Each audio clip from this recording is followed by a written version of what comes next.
Hi everybody and welcome to episode 36 of Ghost of England. Today we check out 12 real ghost reports from the county of Wiltshire. Number 1. Fire. There comes a report that has been seen every year around late October time from Clay Hill in Warminster. Passers-by have been shocked and fascinated by a large fire illuminating the top of the hill, with what can be seen as figures dancing around the fire, singing and talking in an unrecognisable language. But once the witnesses investigate the top of the hill, there is no evidence that a fire or a meeting had taken place. Local belief is that this is a meeting of devil worshippers that meet at the top of this hill, but I'll let you make up your own mind on this. Number 2. Joshua Cowdery. A rather simple yet incredible report from the village of All Cannings. During the year of either 1946 or 1947, a gentleman by the name of Joshua Cowdery was observed by a neighbour to walk up his garden path and enter his house. Nothing was unusual about the event, until the neighbour had found out later that day that Joshua had in fact died in hospital at around the same time that he saw him walking up his path. Joshua just obviously couldn't wait to return back to the comforts of his own home.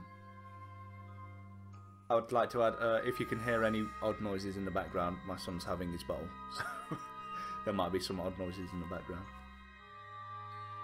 Number 3. Ruth King. A ghost report linked with a mystery now as we head back to All Cannings.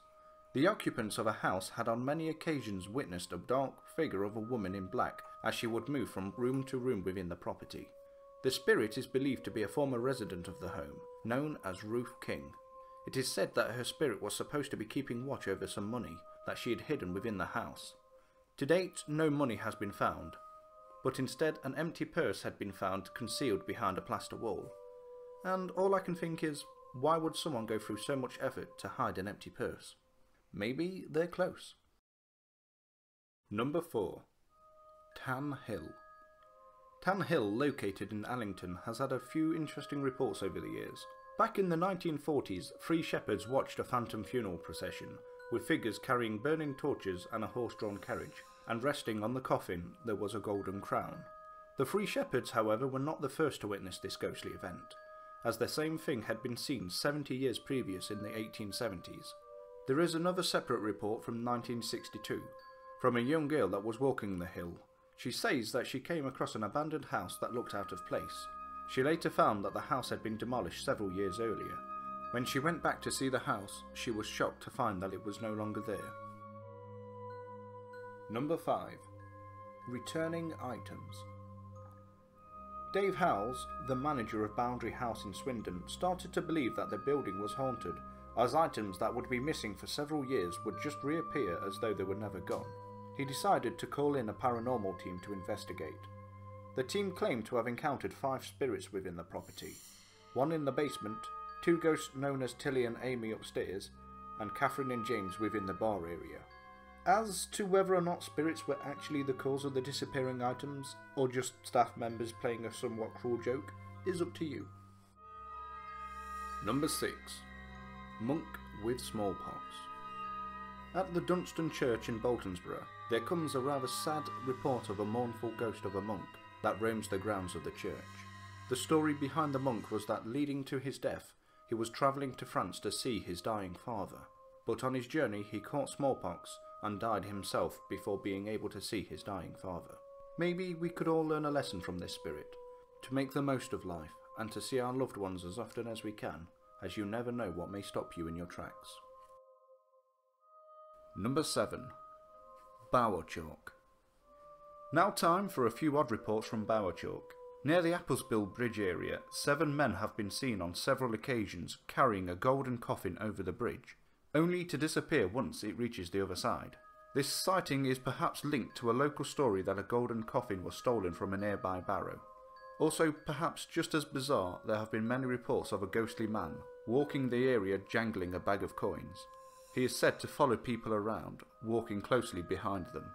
Sounds rather creepy, but he may just be a charity mugger. Number 8.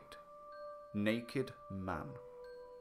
A road in Cowan is reputed to be haunted by the spirit of a naked man that runs around the area. A local story believes that in life the man was a highwayman who would strip off and cover his body in oil to ensure that no one could grab him.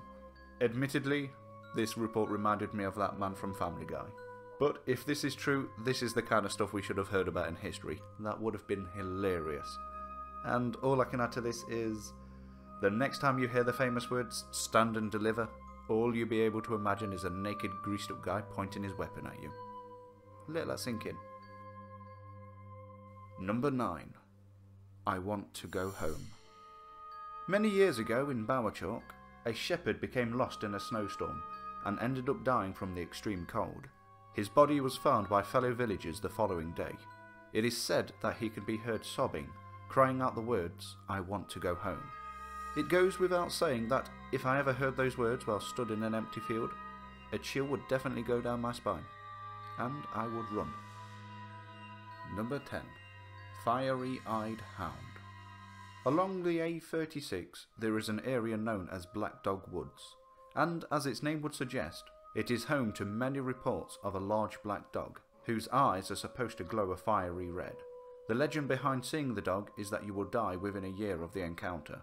So mental note, don't go looking for this creature. It is also believed that the dog once belonged to a man that was killed in a duel. The dog took revenge for his fallen master by tearing out the throat of the man that bested him in the duel. But as lovely as that sounds, still don't go looking for this dog. You'll die. Number 11. The Bear Public House. The Bear Public House in Chippenham has two worthy reports to mention. Back in 1965, a maid that was outside of the building saw a woman in grey inside one of the bedrooms, drawing the curtains closed. But later when she went to check on the room, she found that it was empty and had been unused. The second report is from a barman that could hear a loud conversation coming from a room he knew to be empty. Again, when he went to check, there was no one to be seen in the room. Number 12. Old Man. Now I'm ending this episode with a rather creepy encounter. This report comes from Corsham back in the 1890s. A girl, while staying at a grandparents' house, claimed to see a man standing in a doorway by the staircase, though no one else could see either the doorway or the man in question. It was just believed that the girl was seeing things. It, however, turned out that while the house was being demolished, the skeletal remains of a man was found in a recess within the wall where the girl had seen the man standing in the doorway. This is both creepy and terrifying. That means that while people were living in that house, they were literally only a few inches away from someone's final resting place. The thought of that kind of makes you feel unclean. Blech. That's all for this episode. Thank you for watching. I had a request. If anyone had any ghost reports that they've experienced themselves that they wanted to be in an upcoming episode, put it in a comment below and I'll definitely see what I can do. Just give me the general details, location, and I reckon it'll be quite fun. So thank you very much. Thank you for watching the video, and I'll catch you next time.